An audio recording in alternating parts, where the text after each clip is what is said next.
Hola mis amigos, ¿cómo están? Este es un momento para andar en los caminos de Jesús y abrirle nuestro corazón, estudiar la lección, leer nuestra Biblia y profundizar nuestro estudio. Porque ¿con qué limpia el joven su camino? Con guardar su palabra. Soy Kinor Miranda. Hola, ¿cómo están mis queridos amigos? Tengan todos un muy bendecido día y también un buen comienzo de semana. Hoy es domingo 12 de marzo y esta es la lección joven. Estamos en la semana número 11 que titula como Ananías y Zafira, los dadores desleales. Y en la lección del día de hoy vamos a leer el texto clave de esta semana que se encuentra en Hechos capítulo 5 versículos del 1 al 11, el cual nos hablan acerca de esta historia y nos dice de que en cambio un hombre llamado Ananías con Zafira su esposa, dice, vendió una posesión y sabiéndolo también su esposa se quedó con una parte del dinero, trajo el resto y lo puso a los pies de los apóstoles. Entonces Pedro le preguntó: Ananías, ¿por qué Satanás ha llenado tu corazón hasta inducirte a mentir al Espíritu Santo y a quedarte con parte del precio de la heredad? Reteniéndola no quedaba para ti y vendida no estaba en tu potestad. ¿Por qué pusiste eso en tu corazón? No has mentido a los hombres, sino a Dios. Cuando Ananías oyó estas palabras, cayó y expiró, o sea, murió.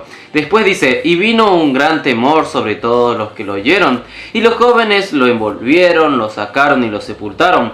Pasadas unas 3 horas, entró su esposa sin saber lo que había sucedido. Entonces Pedro le preguntó, dime, ¿vendieron en tanto tu heredad? Ella le respondió, sí, en tanto. Y Pedro le dijo, ¿por qué se pusieron de acuerdo para tentar al Espíritu del Señor? A la puerta están los pies de los que han sepultado a tu esposo, y te sacarán a ti también. Al instante ella cayó a los pies de él y expiró. Cuando entraron los jóvenes la encontraron muerta, la sacaron y la sepultaron junto a su esposo, y vino un gran temor sobre toda la iglesia y todos los que oyeron estas cosas. Es interesante, amigo y amiga, poder analizar esta historia, ¿no?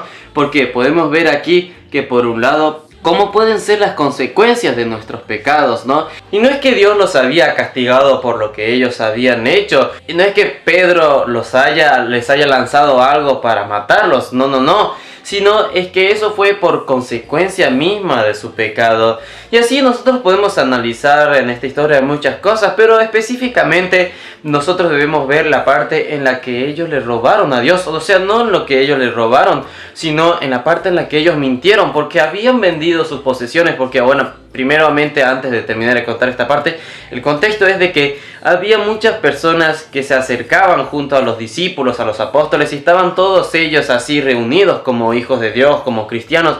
Todos vendían sus posesiones, todos dejaban todo lo que tenían y lo entregaban a la tesorería de Dios, y así se repartían por partes iguales a las personas que más lo necesitaban. Aquellos que tenían algún problema, alguna deuda, se los ayudaba, entre todos se apoyaban ahí, y eso era algo armonioso. Sin embargo, estas personas, Ananías y Zafira, fueron y entregaron en teoría todo lo que tenían. Sin embargo, se habían robado, o sea, ellos habían mentido en decir que habían entregado todo, cuando en realidad se habían hecho quedar un poco del dinero que ellos tenían. Por eso es que Pedro después les pregunta, ¿acaso eso también no iba a ser parte de ustedes lo que tenían allí? Porque no es que lo iban a regalar a los otros, sino es de que eso se lo iba a repartir y eso también iba a quedar para ellos. Y aquí te das cuenta de esa diferencia, ¿no crees? Y por eso es de que lo que sucedió fue que ellos conspiraron, ellos mintieron a Dios, y la verdad, eso era un pecado, y es por eso que le sucedió lo que le sucedió por consecuencia de su pecado. Sin embargo, relacionando esta historia con nuestra historia, nosotros podemos saber de que, bueno, hagamos de cuenta, nosotros debemos saber de que nuestro dinero no es nuestro dinero, sino que viene por parte de Dios. Esas cosas, eso que tenemos, Dios nos los dio con su infinito amor y misericordia, por su gracia. Él nos dio lo que no merecemos y así de esa manera podemos obtenerlo. Pero, o sea, hagamos de cuenta como que tienes un amigo, que ese amigo te da 100 pesos, por ejemplo, y tú puedes utilizarlo de la manera que tú quieras, tanto como para invertirlo en algo o para gastarlo simplemente. Sin embargo, llega un momento en el cual tienes que devolver ese dinero, ¿no? tienes que devolverle el 100% a ese amigo. Y muchas veces sucede con los préstamos, por ejemplo, con los bancos, cuando tienes que devolver un porcentaje más que se llaman los intereses, y así no debes devolver el 100%, sino debes devolver el 100% y un poco más.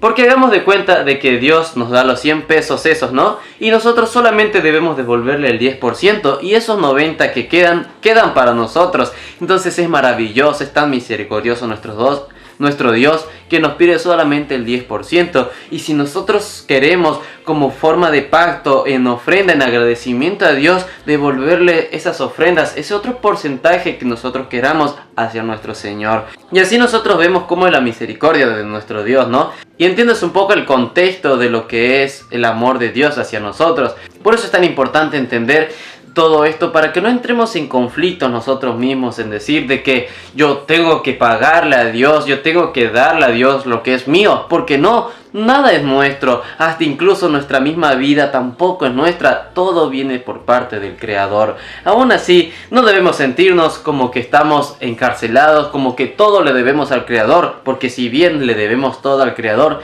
debemos aprovechar todo eso y utilizarlo a nuestro beneficio, porque al fin de cuentas nuestro Dios es el Creador del universo y Él siempre apoyará, Él siempre estará a nuestro lado y siempre nos estará bendiciendo y nos ama con todo su corazón, con todas sus fuerzas, que hasta incluso fue capaz de venir y entregarse en nuestro lugar aquí en esta tierra. Así que, amigo y amiga, nosotros no tenemos un Dios bueno, tenemos un Dios asombroso, un Dios maravilloso, que nos ama por sobre todo, y Él quiere que nosotros podamos estar allí algún día junto con Él en el reino celestial, para poder vivir por la eternidad en armonía, en felicidad, junto a quienes nos rodean. Y eso es algo tan lindo, ¿no crees? Porque aunque debemos soportar un poco más aquí en esta tierra, en pasar ese sufrimiento, sin embargo, no se compara en comparación de lo eterno que viene por parte de nuestro Señor. Así que, amigo y amiga, confía, sé paciente, sé fiel al Señor, ten fe y séle fiel con todo lo que Él nos pide, y así de esa manera verás de que el Señor te seguirá bendiciendo hasta que sobreabunde. Y tal vez aquí en esta tierra no pasarás muchos momentos buenos, sin embargo debes saber de que Él, como dijo en la Biblia, muy bien, buen siervo fiel, en lo poco me eres fiel, pues en lo mucho te pondré. Sin nada más que decirles, espero que tengan un bonito día y un buen comienzo de semana. Nos vemos, hasta mañana. Chao. Esta fue la lección de jóvenes. Soy Kinor Miranda desde Catamarca, Argentina. Hasta mañana.